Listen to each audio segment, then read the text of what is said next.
Welcome to Bob's Last Marathon, where Lena Chow Kuhar shares her first-hand experiences and practical wisdom gained from caring for her husband Bob on their long, unmapped journey with Alzheimer's disease. Through her own insights, as well as those of other caregivers, advocates, and experts, Lena hopes to help you meet the challenges of Alzheimer's disease and give your loved ones the best quality of life possible. We're proud to welcome Felicia Greenfield, LCSW. Felicia is the Executive Director of the Penn Memory Center, where she leads a team of social workers and interns who provide psychoeducation and ongoing support for families caring for older adults.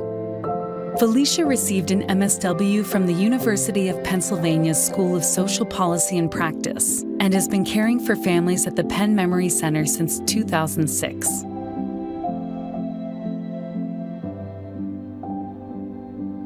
A dropped word here, a missed appointment there, a fender bender, forgetting the name of a neighbor. Are these warning signs of cognitive decline? Not necessarily, but sometimes they are.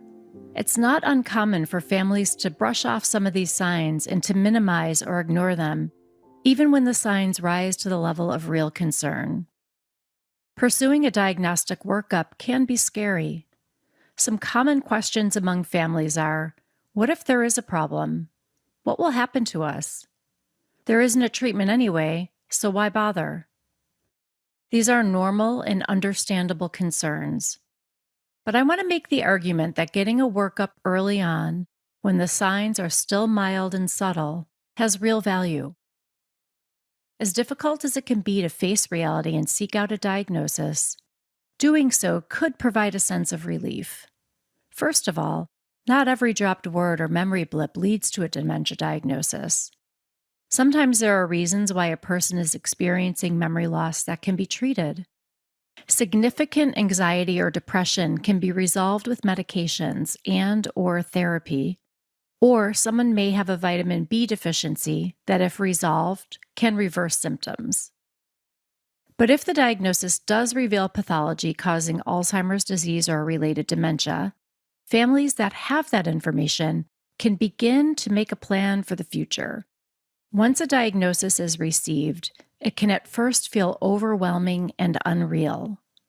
But those who do are not alone. There are resources and support to help families navigate the difficult terrain of aging and dementia. Getting an accurate diagnosis can be complicated, so if possible, seek out a neurologist, geriatrician, or psychiatrist who's considered a memory specialist, someone who has training in diagnosing and treating dementias. A proper workup consists of tests of one's memory and thinking, a neurological examination, labs, and imaging. Ideally, the person being evaluated will be accompanied by a spouse or other family member who knows them well and can serve as a reliable informant, someone who can share examples of some of the problems the person is experiencing in life. Often, a person with memory impairment doesn't remember or have insight into these problems, so an accurate description of daily function by such an informant is a valuable part of the diagnostic process. If your doctor's office doesn't offer such tests, you may ask for a referral to a more comprehensive practice where these tools are available. It's important to remember that there is variability in this process and that it's okay to seek a second opinion.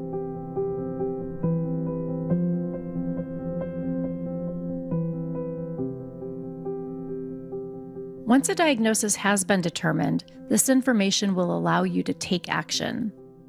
Education, securing resources for support, financial planning, and creating a safe environment are just a few examples of actions families can take to help them maximize quality of life while living with dementia. Educate yourself on the diagnosis and learn what to expect as it progresses. If you live near an NIH-designated Alzheimer's Disease Research Center, or ADRC, you may have access to a social worker who can connect you with resources in the practice or in your community.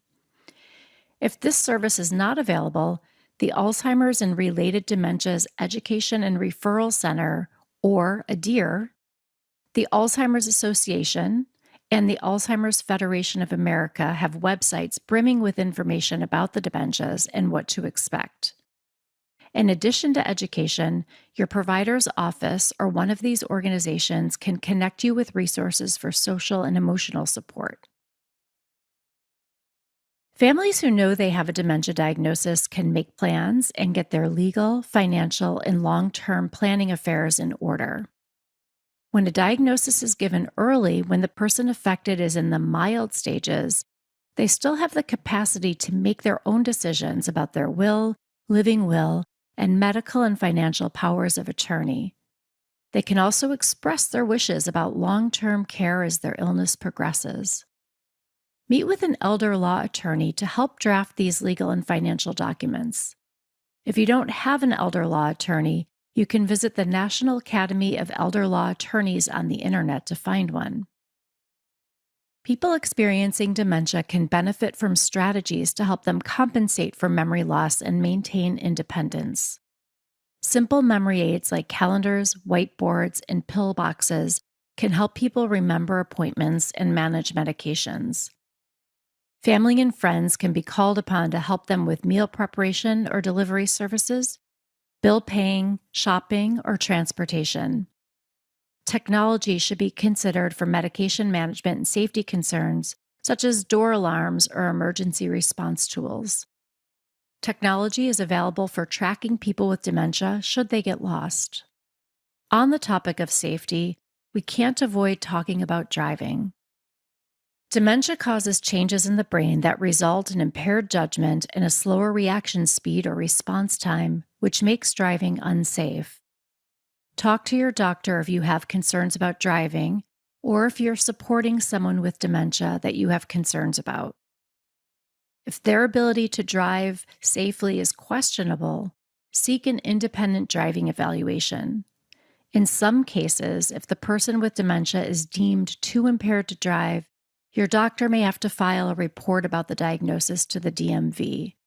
No one takes pleasure in this, but it is the law in many states and is not designed as a punishment, but as a way to protect the driver and everyone else on the road. One of the biggest reasons to seek an early evaluation is treatment. Donepezil and memantine can be prescribed to slow the progression. A new drug, lecanemab, was recently approved by the FDA as a treatment for Alzheimer's disease, and it's only available to individuals in the early stages of disease. Finally, there are many clinical trials that may be available to people in the early or mild stages of disease. Ask your doctor about treatments or clinical trials, or do an internet search for information on research opportunities near you.